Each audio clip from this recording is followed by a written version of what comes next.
Annyeonghaseyo, this is Kyle and Travis, and I'm really excited for today's episode because we're interviewing our first Blasian, if you can call it, Li Quaites, and she's an author who authored Faith and Favor, Discovering Family at 50, and she was also found in an earlier interview, Wu Yi, and she's found in this book. So now there's a few different type of interviewers. I prefer to kind of learn as we go. So I think once we're done with the interview with Li Quaites, I think I will read through the book. But I kind of like the learning, gathering the information right on the spot. So thanks for joining us. And if you're really interested in our videos, please like, subscribe, and follow. So, hey Lee, how are you doing today? I'm fantastic. How are you guys? We're doing pretty good. We really appreciate you joining us today. Yeah, thank you for inviting me. It's an honor to be here. So I know we talked a little bit with Janice Garrett, and I know you told me a little bit about your story, and it was really intriguing to me because I believe you were adopted through Holt, correct? I was, yes. So I guess I wanted you to just introduce yourself, maybe your name, where you are located at, and maybe we can talk a little bit about your childhood after that. Okay. Hello, everyone. My name is Li Quaites, and I'm a Korean adoptee who was adopted to the U.S. when I was 2 years old. And I was adopted to a military family. So when I was really young, we traveled around quite a bit. And then once my adoptive father reached retirement from the Air Force, then we settled in the Midwest. So that's pretty much where I grew up, in the Midwest. Could you describe a little bit about your adoptive family? I believe you were adopted into a Black family, correct? Yes, that's correct. So my adoptive family is Black. So culturally, I grew up Black. And my parents had two sons, two biological sons, and they wanted a daughter. The base chaplain had come to some military personnel and said that there was an opportunity to adopt some South Korean children. And so that's when my parents decided that they wanted to adopt. I think my mom had had a couple of miscarriages. And so since they had the opportunity to adopt a girl, they decided to go ahead and do that. That's great. So could you tell us a little bit about your childhood? Were you pretty well-adjusted? Were you quiet or were you social? Can you describe a little bit about that, please? Yeah, I think I was pretty well-adjusted. I always knew that I was adopted. It wasn't any secret, but I didn't really talk about my adoption much growing up. And within my family unit, I was very well accepted as one of their own. So I never experienced any kind of racism or anything within my family unit, be it my immediate family or even my extended family. So that was never an issue for me. And I was just one of the family. Where I did experience racism was at school and, in certain peer groups. So that's kind of where it became tough. Did that occur when you were really young, like right away? And I assume they actually judge you for being Black, not Asian. Is that correct? Well, I think a lot of people probably had that perception, especially since, I was raised with a Black family. But I will say that in early elementary school, kids did tease me for being Chinese in their eyes. I'm not Chinese, but, to them, I was Chinese. So they would call me China girl and, they would, do their eyes like this. And so that always bothered me because when I looked in the mirror, I saw a little Black girl. So I couldn't understand why they saw a China girl. And I didn't like being called China girl. And so I, must have presented Asian to them. It's kind of interesting. I think there's a lot of complexity, not just with adoptees, but being a mixed race. And I know there's a little bit of history with that in Korea, and I'm assuming they were probably pretty racist back then. So you saw yourself more as Black. You did not see yourself as Asian since you grew up in a Black family. Is that how you saw it? Well, I wasn't exposed to any Asian culture. I didn't know any other Asians growing up. I didn't know any other adoptees growing up either. So I really had nothing to connect with or identify as far as, with my Asian roots or my Asian culture. So yeah, there was a disconnect there. But I will say once I think got to high school, I kind of really started to embrace my Asian side. And, when you fill out forms and you have to choose what nationality you are or what race you are, I started to choose Black and Asian Pacific Islander because that's what I am. And so I didn't like having to choose one or the other because I'm both. Just going a little bit back again, where did you say you grew up? I know you moved around a lot. Could you describe kind of the locale? Was there a lot of mixed people, or was it mainly white people or maybe black people? Could you describe a little bit about that? Yeah. So when I left Korea at the age of 2, my dad was stationed in Okinawa. So we lived in Okinawa for a while. And then he got orders to go to England. And so we lived on the Air Force Base in England. And so I actually went to kindergarten, first grade in England. And I think it was pretty diverse there. And then when I was in second grade, we moved to Virginia. And I can remember going to school there, but I can't necessarily remember how diverse it was or wasn't. Now, when I got to third grade, we had moved to Nebraska, and it was where we lived was predominantly white. I think I was the only minority in the school, and that's the first time that I can remember experiencing racism. There was a little boy that called me a name, and I talk about this in the book, that I didn't necessarily know what it was, but I knew I didn't like it. And so when I told my teacher, they told the principal, then I think the student had some disciplinary actions against him because of that. So I think that's when I can remember it started. So we lived and I went to school in that area of town probably for about a year. And then we moved to North Omaha where it was more diverse. And so then, my close friend group, my inner circle, primarily consisted of African Americans. And so we still went to schools that were very diverse. But I think my close friends were predominantly Black at that time. I think it's actually kind of interesting because I know in Wu Yi's book, and you kind of mentioned it, that kind of struck me, is that you kind of believe that being Black is actually a trauma, which is kind of a really interesting concept because I'm Asian, and I guess there's some little bit of trauma with the Black Lives Matter. Do you feel like when you were born Black, do you feel like there was a lot of trauma, not just from your adoption, but actually the color of your skin then? Yeah, absolutely. Because one thing that she asked me during that interview is, do I think I have experienced more trauma with being adopted or being an adoptee or being Black? And when I go out in public and people look at me, they don't necessarily know that they are looking at an adoptee. But when they look at me, they will always see a person of color. So yes, that makes it more challenging because, there's biases that are kind of exerted towards us because of the way we look. And so that's more of an immediate threat to me than being an adoptee. How has the adoption experience kind of affected you? It sounds like since you were a child, rather than like shut down, you actually went to the higher ups and actually were confident enough to kind of put this guy into place. It sounds like maybe I don't know if your parents or upbringing kind of, or maybe you're just a strong person in general.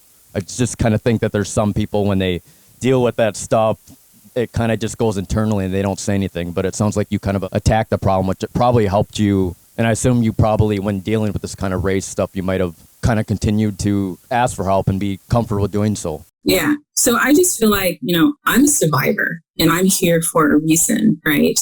And I'm also a cup half full kind of person. And so, yes, there have been some horrific things that have happened to me in my past. I've lived through them and I've survived them. And, I don't necessarily let what happens to me kind of define how the rest of my life is going to go. So, I just take it, I learn from it or get from it whatever, I can and keep it moving. So I know sometimes that's really hard to do. But, there are some things that happen to us in our lives that it's just an extremely hard challenge to kind of move past. And I understand that because I've been there several times. But, I think a lot of what helps me through is my faith.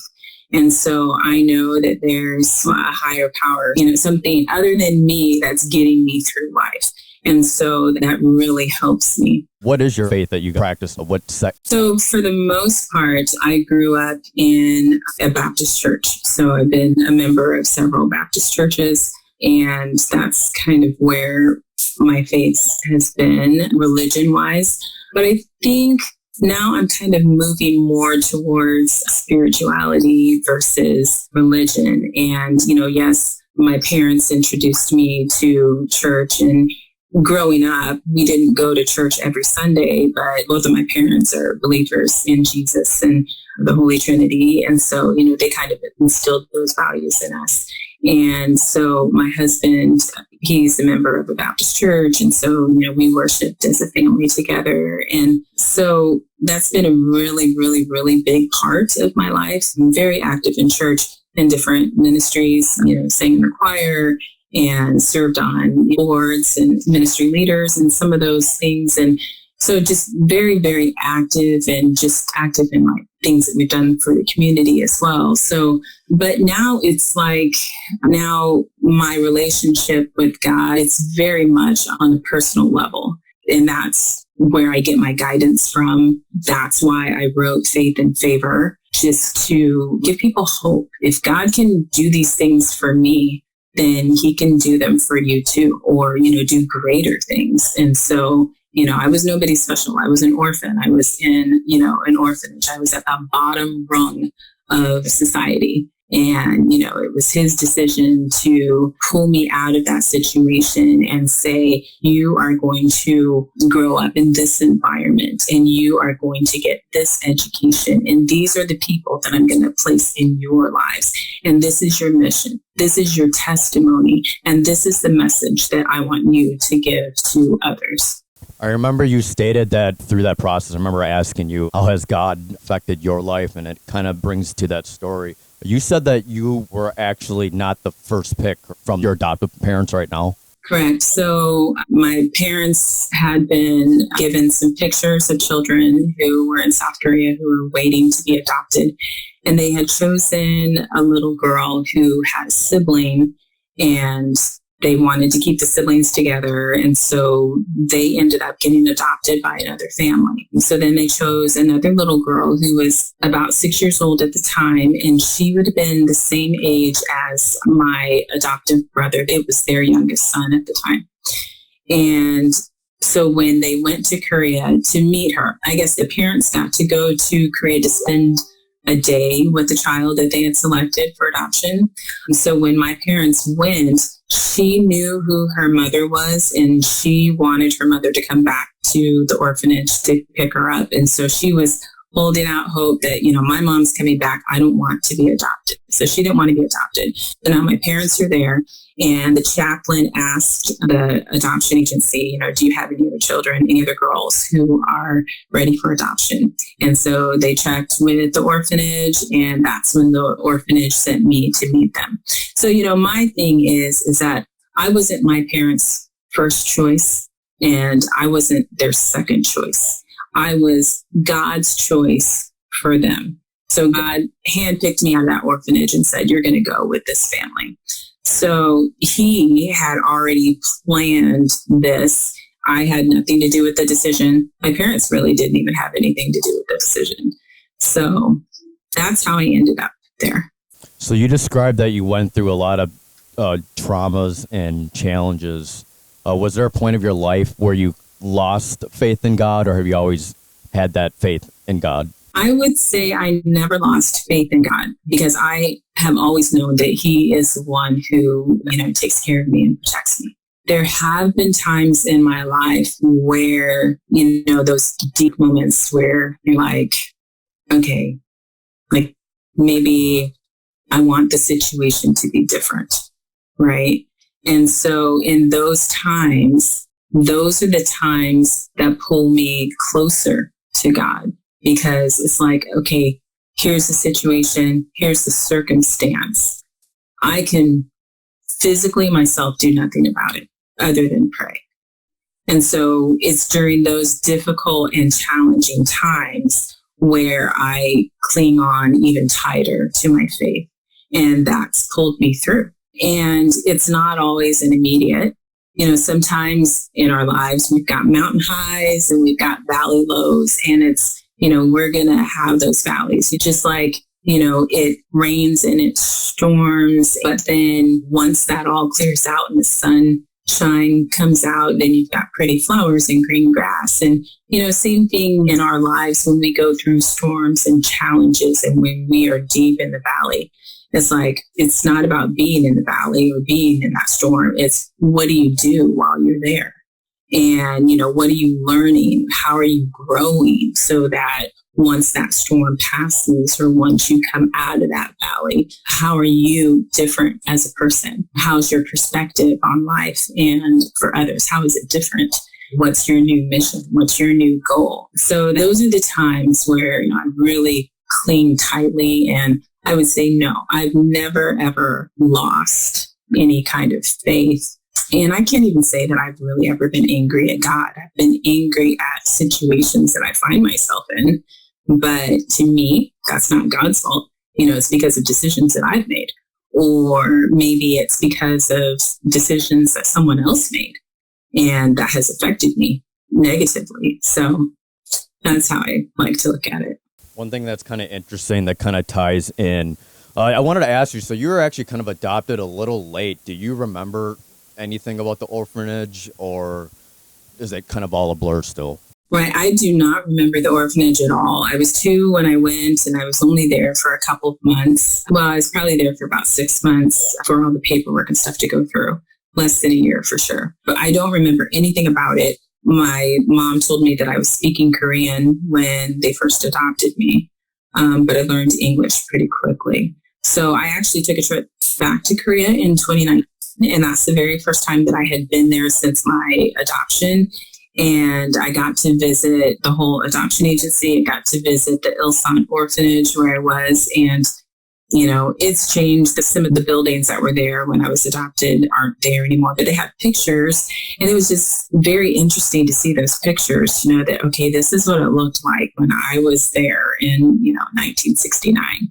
So, but I didn't remember any of it. I didn't remember anything about Korea. What kind of got you into wanting to go back to Korea? I assume that you're trying to find your roots. Could you explain a little bit? When did you actually first get into the Korean culture? So I wanted to go back to Korea because I'm looking for my birth mother. I figure, okay, right now I'm 53 and I'm not getting any younger. My birth mother's not getting any younger. So if I have any hope to meet her at all, then I need to do it sooner than later. And so that's really why I wanted to go back. And I found out about Goal's First Trip Home program, and I thought it sounded really interesting. Prior to that, going to Korea had never really been on my radar.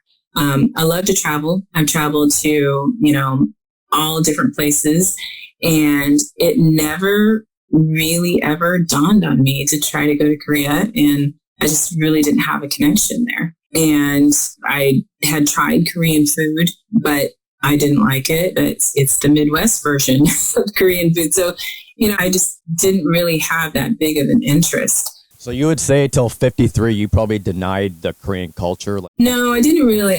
So I started looking for my mom. Like I really had a burning desire to kind of meet my mom in 2015. So that's kind of when I thought, man, it'd really be cool if I could meet my mom. But prior to that, I'd always been curious about Korean culture, but again, not knowing anyone who had any experience or anything with the culture. I didn't really know who to ask or what to do. I can search on the internet, but, I just didn't really take the time. I was married and working and raising 2 girls, and they had activities and stuff. So it's just, my life was kind of focused on them and family and stuff like that, and not really any of my personal goals as far as finding out about my birth family. So by 2015, my kids were, one was in college and one was in high school, and I had more time for myself. And so that's when I decided, well, let's try a search. And so I didn't really consider making a trip to Korea until Goal had recommended that I do an active birth search, because everything that they had tried up until that point really didn't open any doors or anything. So that's why. So you tried searching in 2015, or did that actually happen when you connected with Goal in 2019? Well, I reached out. So I think the thing that kind of really ignited a spark was I saw, it might have been on CNN, a story about twins who found each other. They'd been separated at birth, and one lived in Europe and one lived in the US. And so, then I kind of got to thinking, I'm like, man, what if I had a twin? It'd kind of be like you guys if you were separated at birth, right? You didn't know about each other. So I thought that might be kind of cool. So I just sent a message to the organization that was, I think one of those twins had started an organization. And so I kind of reached out to her. And so she's the one who, kind of gave me some recommendation. And, the first one is start with your adoption agency in your adoptive country. I'm trying to remember, what were those two girls' name? I think I know what you're talking about. It was Kindred Adoptions is the organization. So like one of the twins is an actress. Yep. I know who you're talking about. I'm just trying to remember the name. Yeah, so I can't remember their names either. And you said you reached actually out to them? I sent an email to Kindred Adoption, but I don't know if that organization is still operational. I mean, again, this was, several years ago, so I'm not sure if they're still active. But so, I just kind of took that information. I reached out to Holt. Holt responded back and said that they could not confirm that they facilitated my adoption. And so then I was just kind of stuck. I'm like, okay, well, now I don't know what to do. And then received my adoption paperwork from my parents and it said Holt on it. And so I'm like, well, this says Holt, but Holt says that they didn't facilitate my adoption. So then I went back to Holt's webpage, and this is like 3 years later. So now this is in 2018. And by that time they had where you could on their site initiate a formal birth family search. And so that's what I did. And I requested my file, all the papers in my child file.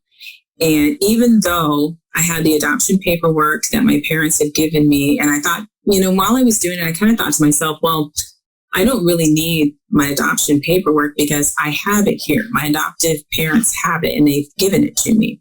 But I thought, well, I'll just request it anyway. And I'm really glad I did because they provided me with 2 reports that were not included in the paperwork that my parents had. And one of those reports was an intake report. And because I didn't know how I got to the orphanage, I didn't know who dropped me off, but this intake report had given me information that I was dropped off by my mother. It had her name on it. It even had my biological father's name on it.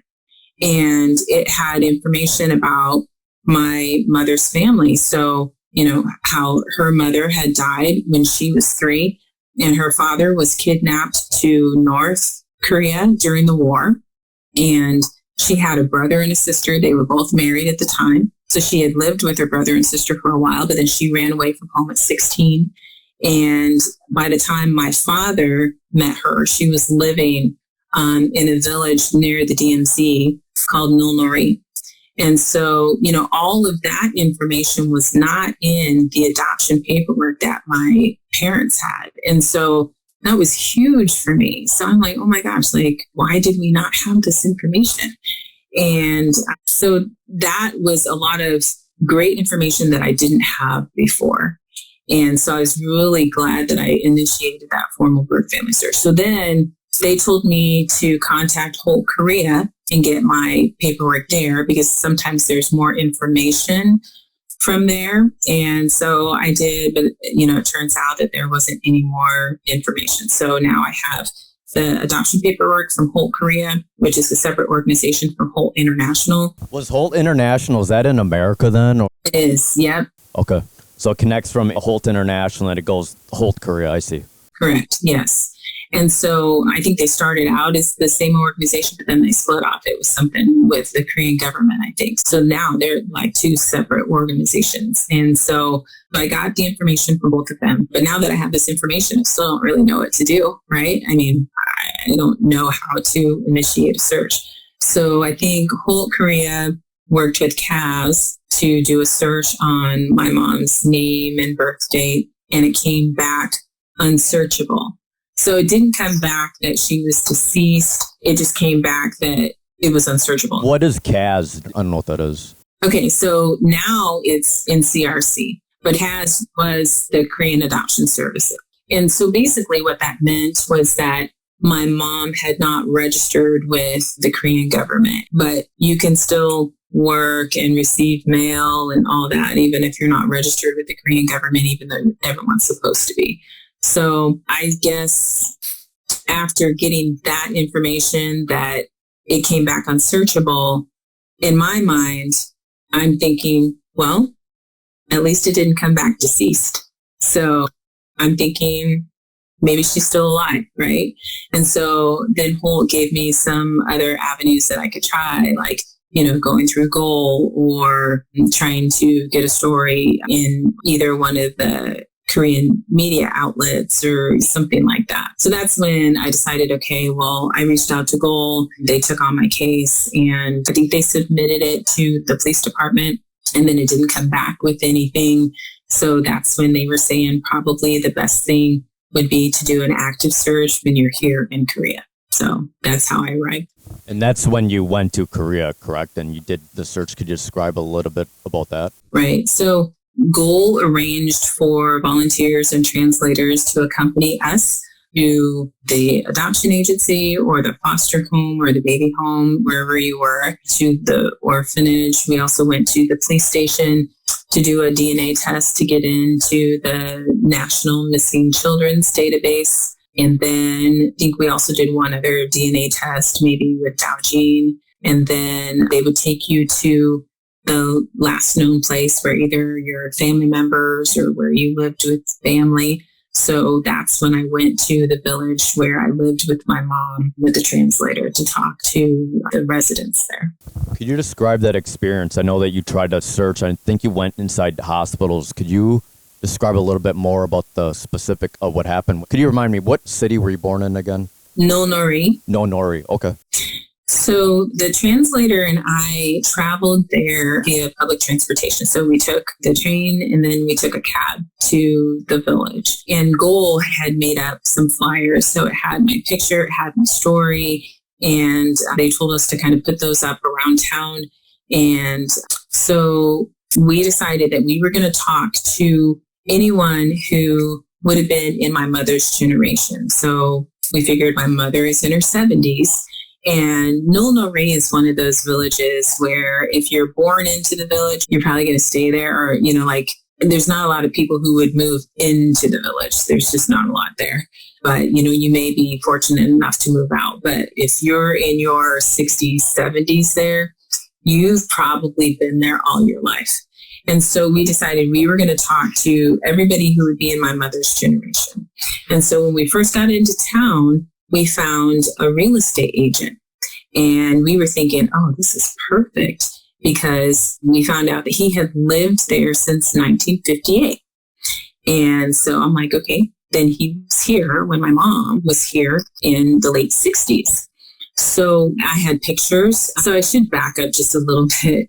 I did end up meeting my biological dad, and he had pictures of my mom. Sorry to cut you off. So how did you meet your biological dad? Maybe you could describe that, since that happened before or trying to find your mom. So in December of 2017, I took 3 DNA tests. I did Ancestry.com, 23andMe, and MyHeritage.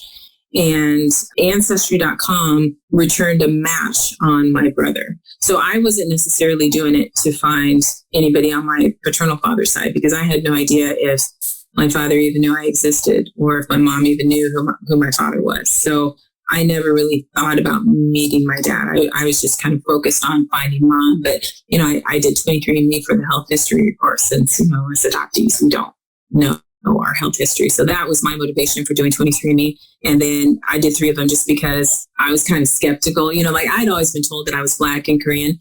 I just wanted to know for sure. And so that's why I did it. And I did 3 of them just to see how close the results would be, if one would say one thing. And so that's why I did those. How were the results? I'm actually kind of curious. Were they pretty accurate between each other then, or? Well, they all said that I was Black and Asian, but there's different percentages and there's different breakdowns. So 23andMe was probably the most detailed, but they all agreed that I was Asian and Black.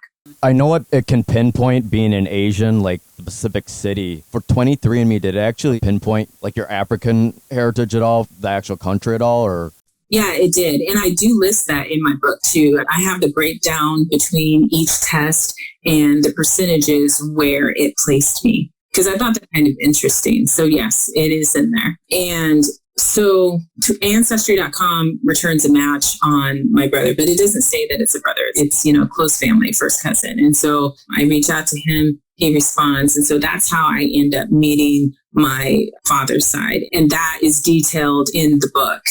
And so when I go to Korea, I've already met my biological father and I've already met my siblings. And so the first time I meet my biological father, he's given me pictures. And so I take those pictures to Korea with me to the village where I was born, hoping that, someone would remember. And so with the first gentleman being a real estate agent, and the town is so small, it's like, I'm pretty sure he knows every building, every home, and probably every resident that's in this village, right? It's walkable, you'd say. Oh, for sure. We walked the residential area like 3 times and, just walking up and down the street. There was probably at most maybe 60 homes in the residential area. And so, the first guy, he knew a lot more information than he would tell us. And he, just kind of kept saying, why didn't she get this information from the adoption agency? And he said the women who gave their children up for adoption didn't use their real name. So the name that was on the adoption paperwork was very highly likely that wasn't, my mom's actual name. So, but, he didn't give us any other information that could be helpful. Was there a reason why? Did that have to do with racism, or he just didn't want to take the time to help you search? I'm certain it had to do with racism, because everybody that we showed the picture of my mom and dad together, because my dad is actually from Barbados. And so every time someone saw that picture, they were quite hostile. And so I kept telling the interpreter, I'm like, okay, you've got to stop showing people the picture of my mom and dad, because it's not helping. Like, it's making it worse.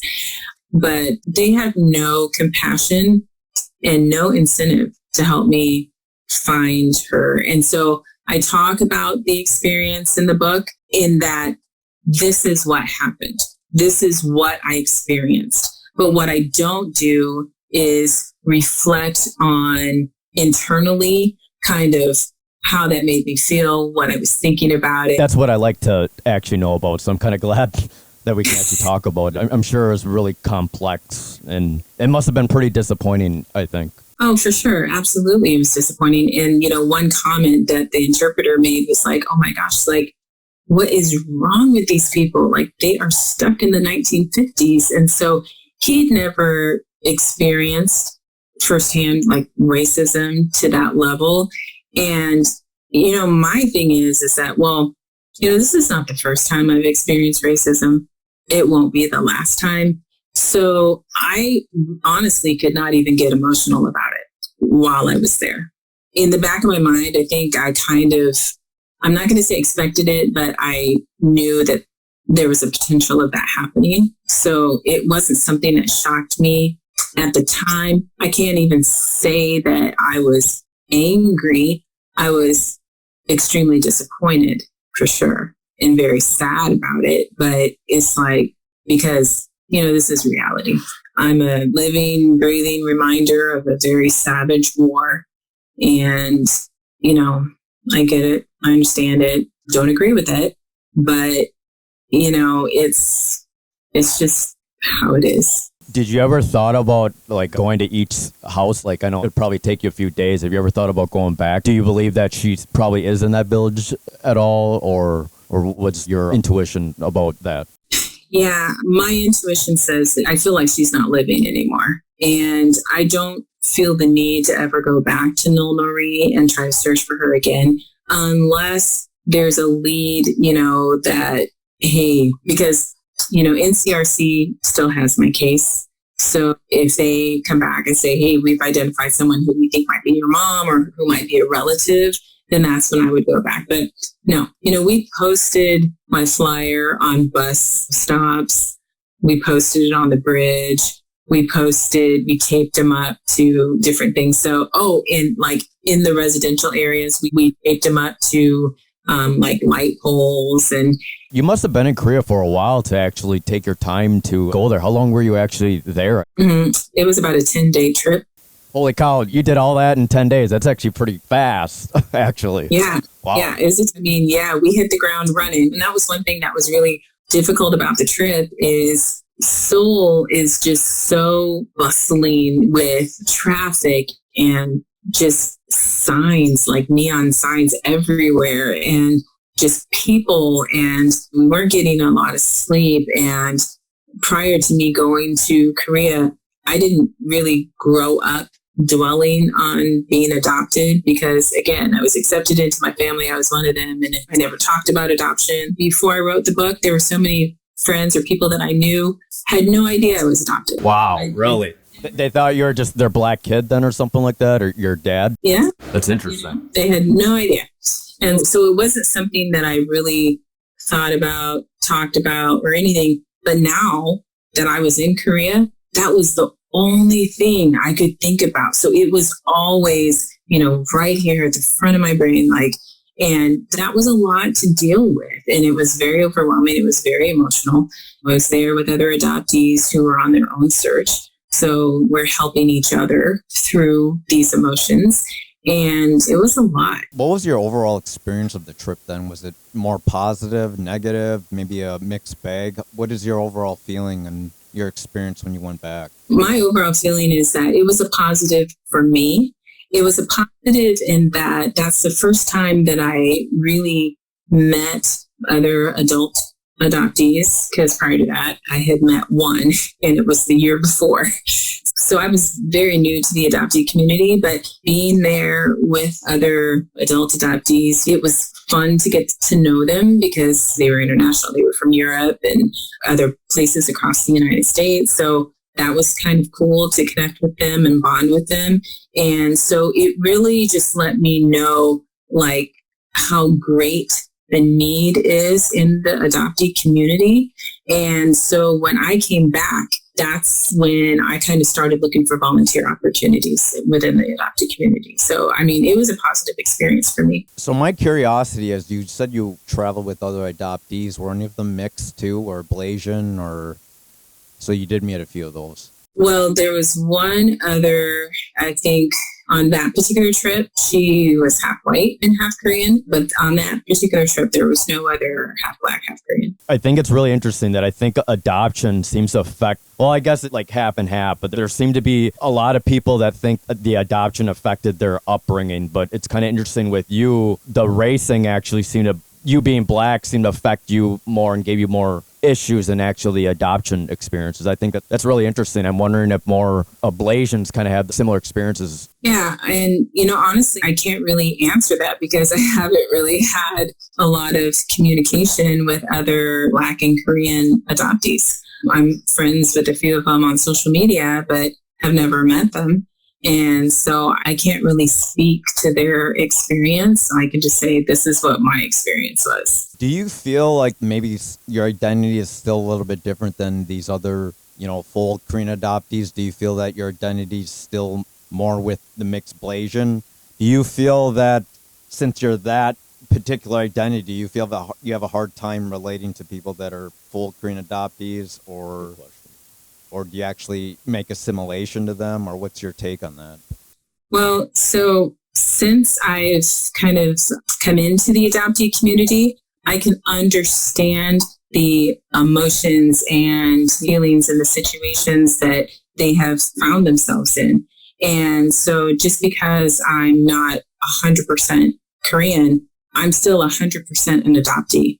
So I still relate to those in the community that are 100% Korean. Could you describe a little bit about your father? I know we kind of skimmed it. Where was he? And you said you found him on Ancestry, correct, if I remember right? Well, I matched with my brother, who is his son. So so he's the one who introduced me to our father. So our father was in the Army and was stationed in Nolnori for a year. So he actually had a relationship with my mother, and he knew that she was pregnant when he got orders to go to Okinawa. So he said the Army would not allow him to marry her and take her with him. So he said he didn't have a choice, that he was in the military. And I think Korea was his first stop out of basic training. I think that's actually an interesting fact that you said, because I guess there's some people that have this assumption that where the fathers just like basically have a relationship and they kind of leave. But in the end, it sounds like since a lot of them were military and the mixed blood, it sounds like it was actually more the military causing these separations between the father and mother, basically. And I think it kind of depends on the branch of military that you were in, because while the Army didn't necessarily allow it, my adoptive father said that that wasn't necessarily the case with the Air Force. But you have to go back and think about the time frame too, because this was 1966 and interracial marriage did not become legal in the United States until 1967. So there were states that had laws on the books that forbid interracial marriages. So it wasn't lawful to do so. And so maybe the Army was kind of taking that stance. So part of our issue was that just laws in the United States, and not even laws, just kind of society. Like society didn't like it either, right? And so not only in Korea, but in the US, they didn't like interracial couples. And so that added a little bit of another layer of complexity. So I just wanted to make things clear. Your father was in the United States now. Is that where you met him? Yeah, he was actually in the United States. How did that reunion go for you?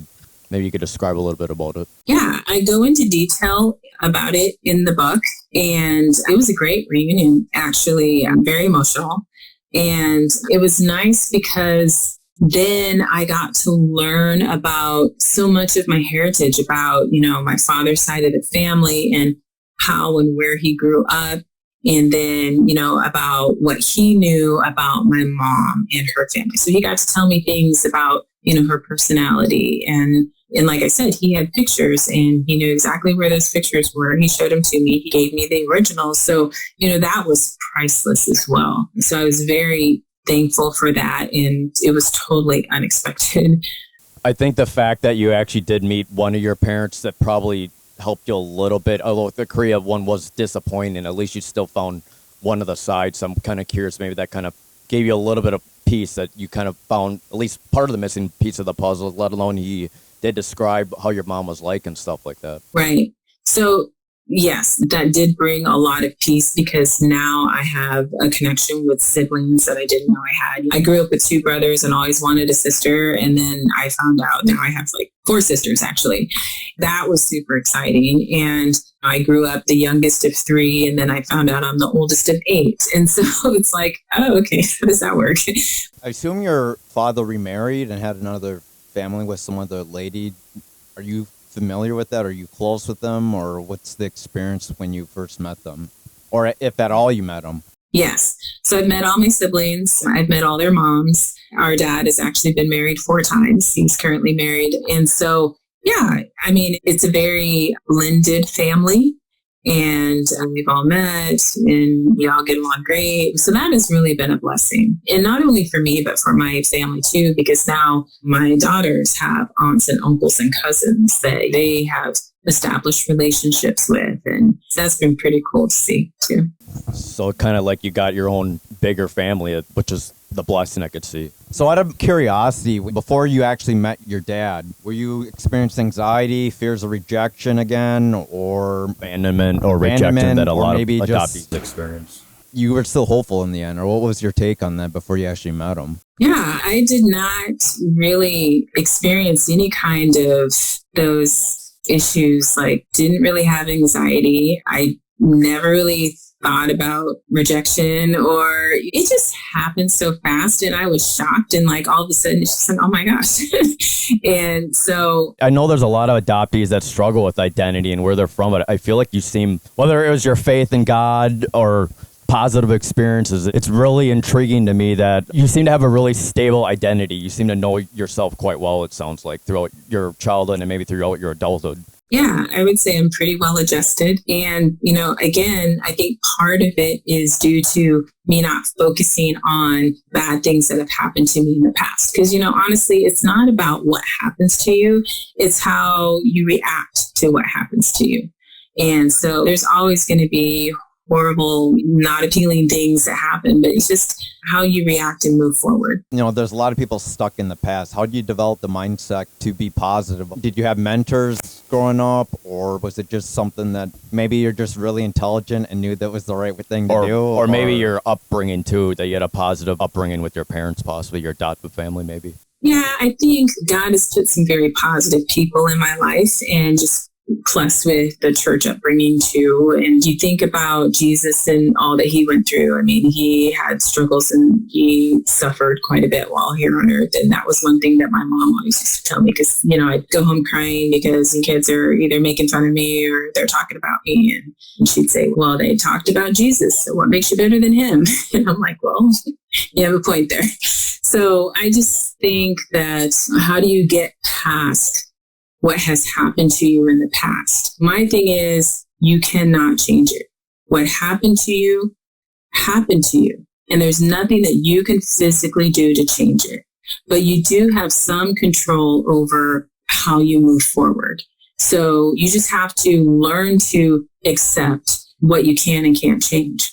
And that's difficult. I'm not saying that it's easy. It is difficult because sometimes we don't want to accept it. Sometimes it hurts too bad. Sometimes you try to get over things and it's just too painful. It's raw and it's deep. And I get that. Like, I've experienced that. I don't talk a lot about it in the book. There's some situations that you will read about that I think you'll feel it. I may not specifically state it, but you'll feel it. And so if it's something that I can't do anything about, why should I dwell on it? Our time here on this earth is so short. And so it's just like, okay, so either I can live my life miserable because I'm mad about what happened, or I can choose to move forward and try to make whatever I can make better, and just enjoy life, because God wants us to be happy. He doesn't want us to be sad. And yes, there are times when we will be sad or mad or unhappy, but again, just like storms, they're short-lived. So for other adoptees that maybe experience the feelings of abandonment, rejection, or racism, you kind of hit the head on the nail. I think maybe what I've kind of already alluded to is the fact that you don't have control of other people's reactions, but you can control on how you respond to it. Do you believe that's really good advice for other people that might be struggling right now as adoptees, whether they're Blasian or Hapa or just full Koreans? Do you believe that's a good philosophy? Yes, I do. That's exactly it. We can't control other people. So we couldn't control what our parents were going through at the time when we were born. We don't know the circumstance. And we don't know the situations that they found themselves in, like when we were born or when we were relinquished or whatever. And we're not here to judge them either. That's not our job. It's not our job to judge them. So whatever life decisions they made are exactly that. That's their life decisions. So the life decisions that we make are our life decisions. So some people choose to make life decisions that make their life harder and it continues to be miserable.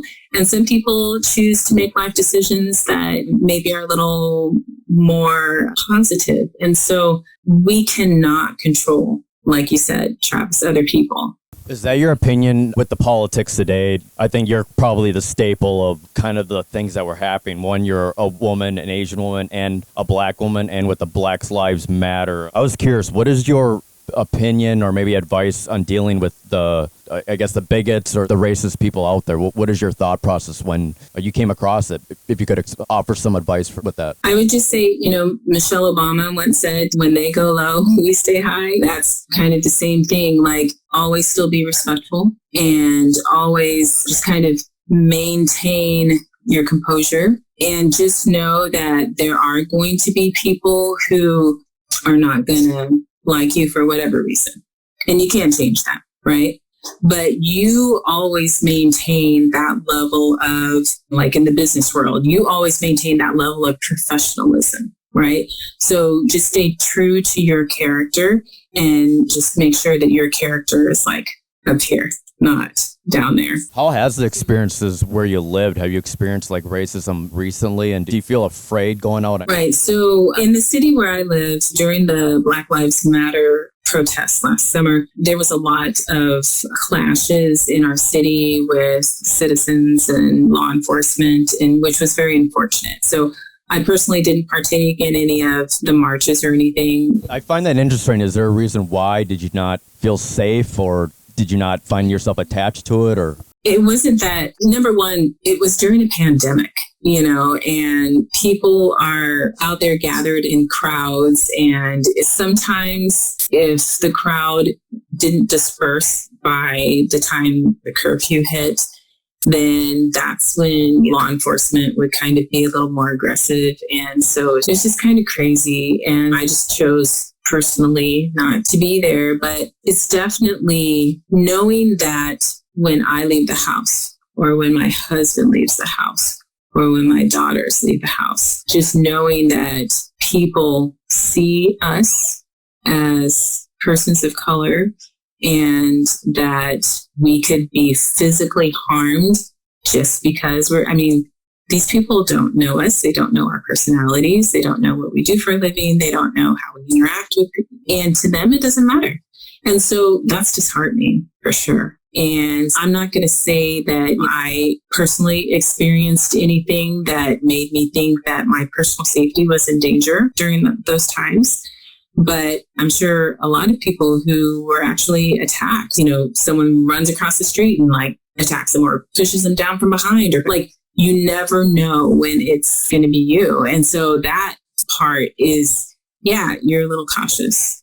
You're definitely a little cautious. You're aware of your surroundings, but, just a little heightened for personal safety reasons, for sure. You seem to hold a lot of composure regarding these really intense issues that seem to be very political. I'm curious, does racism ever make you like so deep-seated angry that you want to do something about it? Like you're just so mad at these people, you want to get something done? Because there's people like that. Do you feel that's helpful for someone that just gets so riled up on it? Do you feel it's helpful to get out and, I don't know, I don't want to say fight violence with violence, but what is your take on that, on what people really should be doing? The political atmosphere was really intense. Not only are black people getting violated, but there's Asian people that are getting abused and violence is thrown against them as well. So I'm curious, I don't want you to speak for the whole black community or the whole Asian community. To me, I guess it's really hard for me to get so riled up on something that would just make me more upset, and that's the reason why I don't step into those issues. But for you, do you feel the same way, or you feel there's other people that should probably handle it? Mm-hmm. So becoming passionate about a cause is a very personal thing. And the closer that is to you, the more passionate you become, right? Because it affects you. It affects your family. But if you think about it in your daily dealings with people, so whether it's a family member or someone you don't know. So let's say it's someone you don't know. Think about how you would react to them if they came upon you and they were just screaming at you and you're like, what the heck is going on? Like, I have no idea what's happening right now. And they're just going at you, like just for whatever reason. Think about your reaction. Are you going to go right back at them? Like, well, what do you mean? I don't know you. What do you do? And so now there's very aggressive behavior between the two. So think about that. And then think about, okay, if something happened and now someone's coming to you and saying, I'm sorry, Travis, but this happened and that happened. And I feel like this should, and so you guys are talking through it. There's a way to handle certain situations. And sometimes you don't really know how to handle it until you're in the situation. So there have been times where things have happened and normally I am very laid back and, it kind of takes a lot to kind of push me to the point where I'm super angry. But once I get there, I'm angry. And so it really kind of depends on the situation. But It's really tricky because it requires a balance. You want people to hear your message, but then you don't want to become too strong. Otherwise, one, they're not going to listen, or they're going to fight back. So it's really tricky. Even though there are racial disparities, it's very difficult keeping composure. But I think maybe your personnel would be perfect for it because you probably could maintain your composure. That's what I can gather. yeah. And sometimes it is challenging depending upon the situation and who you're kind of interacting with, because some people, they don't want to listen to what you're saying. I don't care how you say it. You could say it really nice. You could scream it. They don't care because they've got their own thoughts about whatever the situation is. So you're not going to get through to everybody, but there's a way to do it, and there's a way to do it in each situation. I'm very certain you probably don't have a just extreme hate for the police, do you? Or Well, my husband was a police officer for 21 and a half years. So we've lived that life too. I can see both sides. that's probably the best way to talk about issues because you know both sides. Exactly. Yeah, I see both sides. And with him being a police officer for all those years, he sees both sides too. I mean, he's a black male. Like, that could be him if he's out taking a run or whatever. They don't know that he used to be a police officer. And they could do the same thing to him. So he understands it. He sees it from both sides. But we definitely need police, because if there were no law enforcement and people could do whatever the heck they wanted to do, There'll be anarchy. it would be chaos. And so, it's just like, we still need law enforcement, but we need law enforcement to treat everybody equally, to treat everybody like we're all humans and that we have the same rights. So don't profile us. Don't make us guilty before we're even charged with anything. Don't just assume. So that's the thing, it's the mentality that needs to change. But we still need law enforcement. Since you're really faithful and you're really faith-based, my question to you is, I feel like God doesn't judge. He doesn't make judgments. But what is your take on why humans are so judgmental regarding racism, for instance, and identity? What is your take on that? Why are humans like that when it's not under God's condition to be like that? Is it the devil, you think, or some evil that's associated with it? Or what's your opinion on that matter?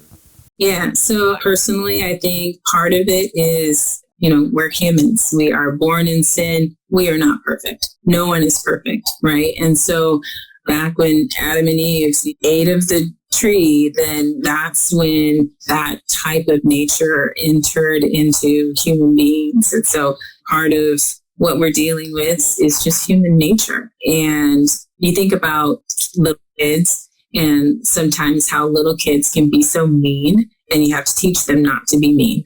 So if you have to teach somebody not to do something, then that means it's innate behavior. And so sometimes it's a little more work to be nice. Sometimes for some people, it's really easy to be mean. And so they just kind of take the path of least resistance. So you think about how much work it is to be nice to someone who doesn't like you or who doesn't treat you like you're an equal. That takes some work. And I think some people just naturally think that they're better than others for whatever reason. And so that's kind of what we're dealing with. We're talking some pretty hardcore issues, and you seem to have a lot of great composure. We come a lot of people where they break down on identity issues, abandonment, another touch is racism.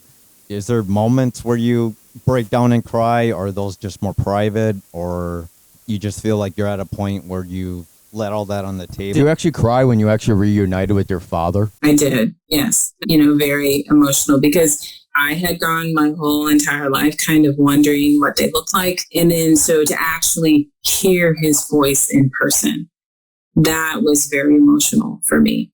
I think it was very healing. That's kind of why we started these interviews, because like you and my brother and I and a few others had good adoption reunion stories, but there's quite a bit of them that didn't. So I was kind of curious, how does someone move on from that?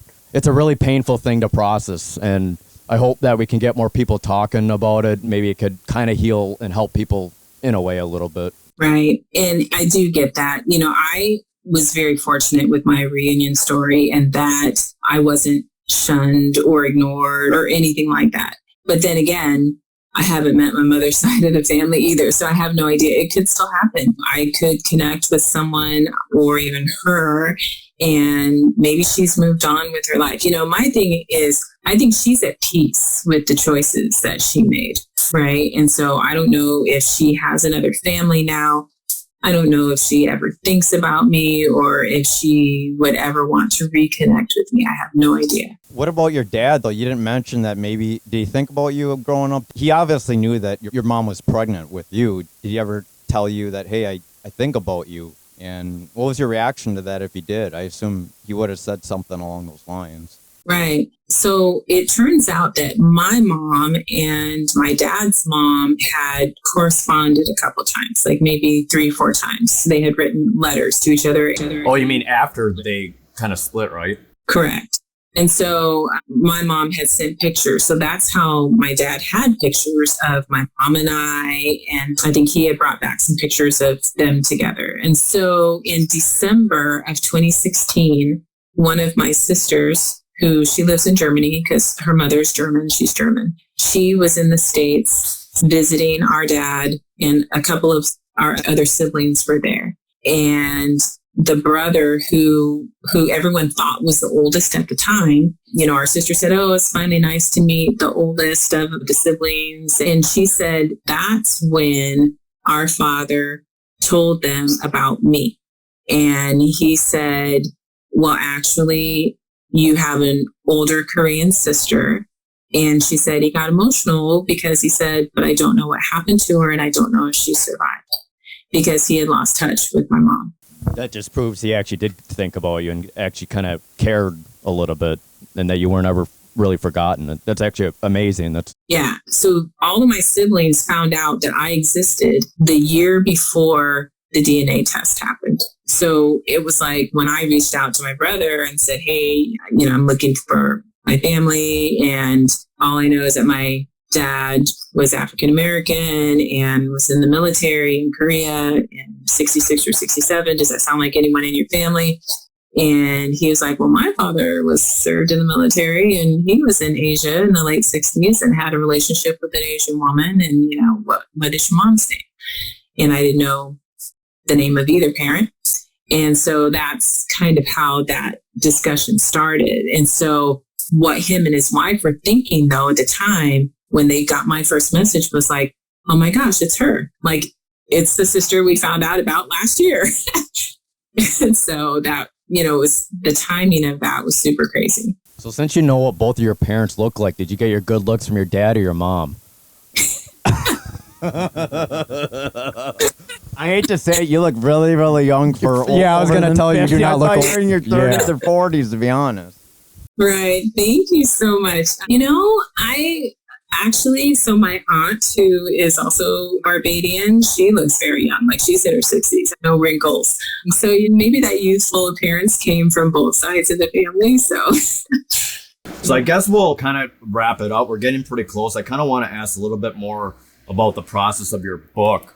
So I noticed that you've written this in 2020, and was this written during the COVID time then, or did you written this before? Yeah, actually, I started writing that in July of 2018, and it was a long process. So it took me over 2 years. I self-published. So actually, the pandemic just kind of helped me, get over that hump. And because all of the activity, I've always been extremely active. So, I work a full-time job, and then I had all kinds of activities going on in the evening. What do you do as your job? Are you a writer or? No, actually, I work in IT. I'm a technology. Oh, information technology. Okay. Yeah.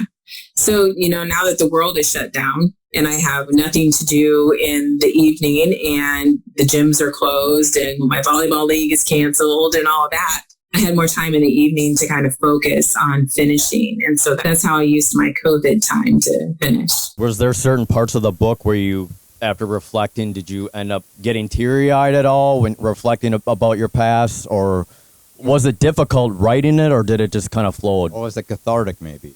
No, it was extremely difficult. It was extremely difficult for multiple reasons. So One of the first reasons is I don't sit still for very long.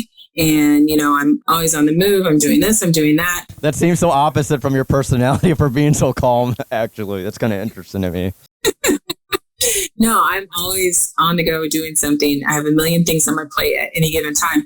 And sitting there in one spot writing for that long by yourself, that's difficult. Another thing is I'm a very private person. So I don't talk a lot about private issues or what's bothering me or whatever. And so now that I'm writing, I'm having to really think about, okay, how did this make me feel? What was I thinking during this? And that was difficult because at first I thought, writing a memoir is going to be easy because I just write what happened. It's a true story. I write what happened. Oh my gosh, it was so hard. Yes, you have to write what happened, but I write it in the form of a novel. So it's like a story. It's not just me telling you what happened. Like the reader is experiencing it with me as I go through it.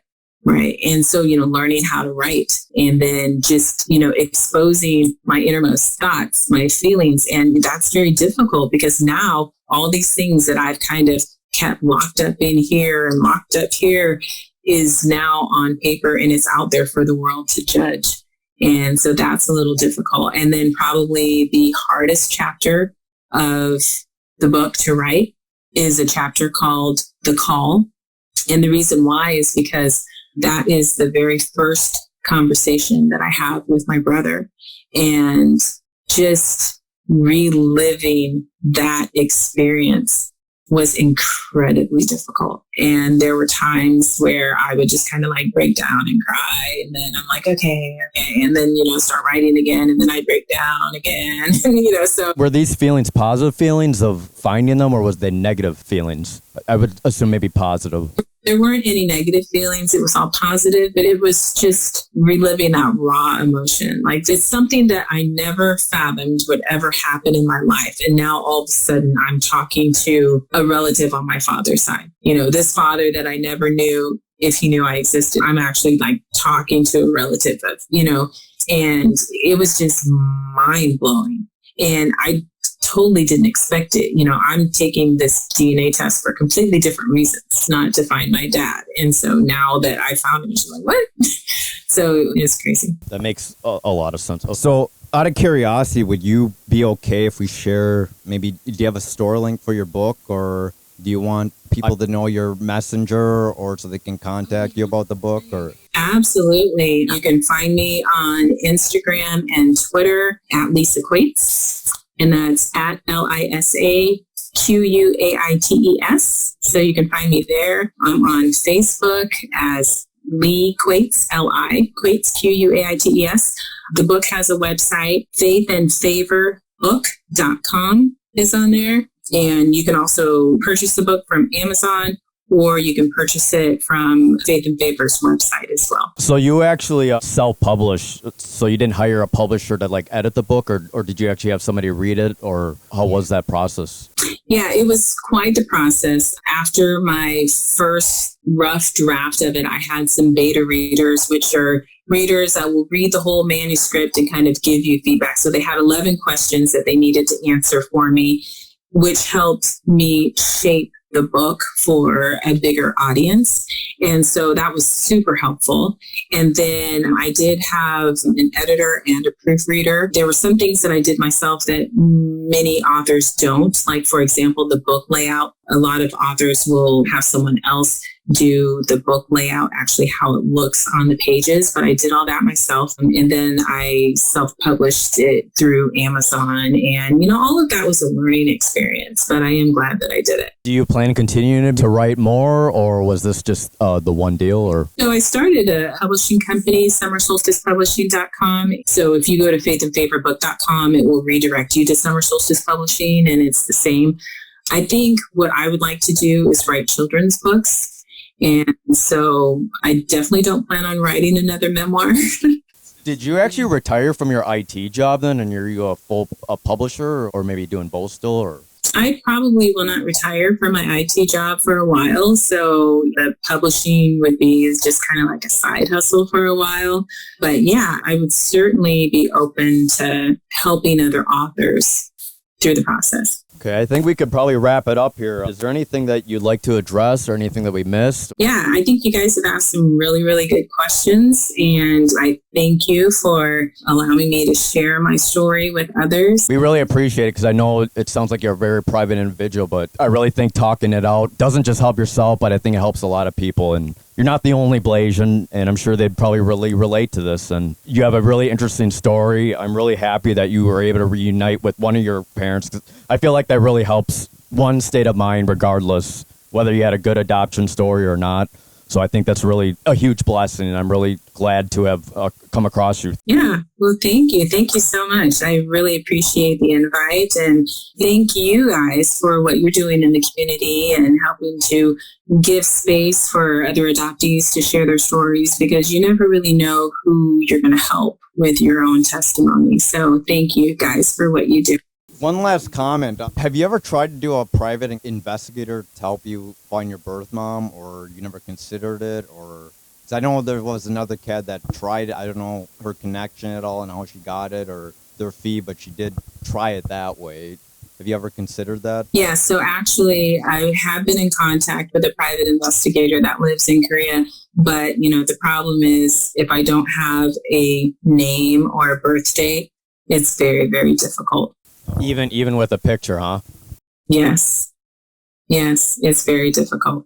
Well, we hope someday maybe you can find your mom and maybe we could keep in touch. And I think we could end it here. We really appreciate your time. Absolutely. Well, thank you guys again. And I appreciate all that you guys are doing. All Thank right, you. Thanks.